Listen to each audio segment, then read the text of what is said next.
Hi, and welcome back to my channel. Or if you're a returning subscriber, hi again. It's so nice to see you back here for another video. My name's Teslark, and today I'm going to show you how you can make a really cool glow-in-the-dark lotus candle holder using epoxy resin and some glow-in-the-dark mica powder from Let's Resin. Let's Resin did send me a couple of their products, and I've been having so much fun playing around with them. So I just want to say a really big thank you to Let's Resin, and I'd like to remind you that if you want to try this project for yourself, I'll have all of the materials that I use for this project linked in the description down below. So all of that information will be down there for you. And let's just hop into today's project.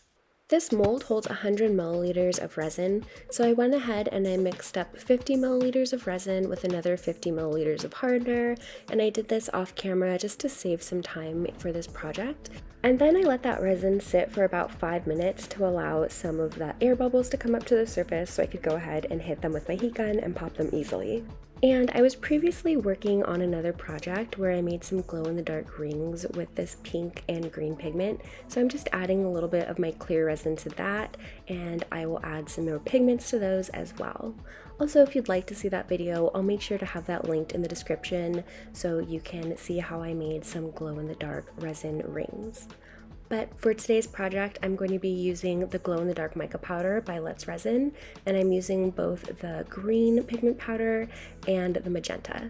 So I'm adding some more pigment powder to my resin that I've poured in there, and I'm just going to make sure that I'm keeping it to be about 90% resin to 10% pigment, otherwise I may have some problems when the resin starts to cure.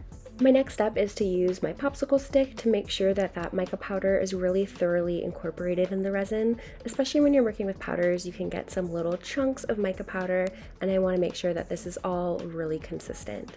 You can also tell how pigmented your resin is by checking and seeing how it looks on the end of your popsicle stick. And now that I'm happy with my green, I'm going to move right along to my magenta. So once again, adding some more of that pigment powder into the resin that I've poured previously, and then I will use my popsicle stick to give that a good mix. I'd also like to remind you that if you are liking this video so far, please don't forget to give it a like. Not only does it help out my channel a whole lot, but it also lets me know that I'm making content that you guys want to see from me. And while you're at it, make sure you subscribe because I do post weekly tutorials. I decided my pink wasn't quite pigmented enough, so I'm just adding a little bit more here. And I would suggest going slowly whenever you're adding pigment to resin. You can always add more later, but you can't take it out. Similarly to cooking and adding salt, you can't take the salt out of the soup, but you can add some more later. So just go slow and get the pigment how you like it. After I've got my pigment thoroughly incorporated into the resin, I do like to let the resin sit for another 5 or so minutes and then hit it again with the heat gun to pop any air bubbles that might be forming. And I do tend to use my heat gun at several different stages to try to make sure that I can get the resin as clear as possible. But moving right along, I'm going to go ahead and take out my mold, and I do like to store my molds in little baggies between use just to help keep any dust or pet hair out of them. But I'm also going to take a piece of duct tape and again just use that to clean out the mold and get any cat hair, pet hair, dust, anything that might be hanging out. The silicone molds are pretty easy to manipulate, so you can even pop them inside out, especially for pieces like this that have all of these little nooks and crannies that can store hair or dirt. So now that my piece is nice and clean, I'm going to go ahead and begin to pour in my resin. When I pour my resin, I do like to pour from a bit of a high angle in a small stream, and again this just allows for some of those air bubbles to pop on the way down. But to start my lotus out, I'm going to pour in some of my clear resin to start, and then I'll be following it up with some colors. This particular mold also does have a very small opening, so I do work pretty slowly to make sure that I'm not going to overfill the mold. And again, just going over everything with my heat gun to pop some of those bubbles. And I didn't film pouring in the pink, that is such a bummer. But I poured all of my pink in after that first layer of my clear resin. And then next I'm going to go ahead and follow that up with some more clear resin. Also, because I am pouring in all of this resin as it's still liquidy, the colors are sort of going to meld with each other and mix up. But if you did want some sort of like rigid lines, what you would do is allow the resin to cure in between pouring the next layer.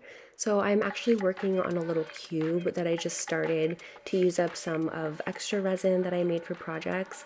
And between every layer, I've let it cure completely. So when I demold that, it should have some really nice, just straight lines of different colors. Let me know if you guys want to see that. Maybe when I finish it and demold it, I'll post it as a YouTube short. And speaking of YouTube shorts, let me know how many of you guys are actually watching YouTube shorts and how many of you prefer the long form content. I tend to watch both, but I definitely come to YouTube primarily for long form content, I should say. But I'd love to hear from you guys below in the comments.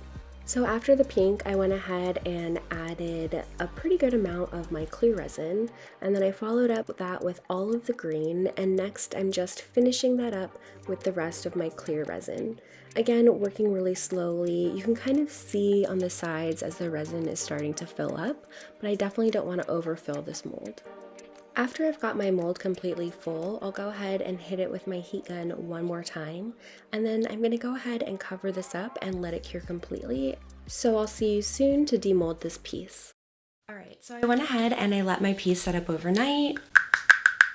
It's totally cured, really solid, so let's go ahead and pop it out of the mold and see how it turned out. Just looking at it from this side, I think it's pretty interesting that the green sort of fell to the bottom. So even though I poured the pink in first, I can see that the green is at this kind of like topmost point. So I'm really interested to see how this looks.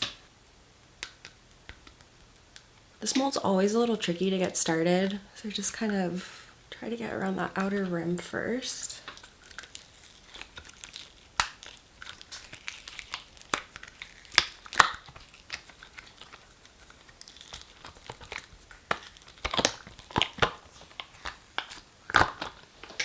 So the colors look really cool together. We ended up with a pink edge around all of the petals, and then this green sort of hitting it with a clear bottom. And the resin's pretty clear. There's not too many air bubbles. There are a couple air bubbles in there, which is a bummer, but sometimes that just happens when you're working with resin. Overall, I think that this piece is looking really great, but let's go take it into the dark and see if it glows. And then here is the piece in the dark, and oh my gosh, it's so gorgeous. I absolutely love that the bottom is clear, and I really like how the green and pink sort of blended together. I think the colors look so stunning. I absolutely love them.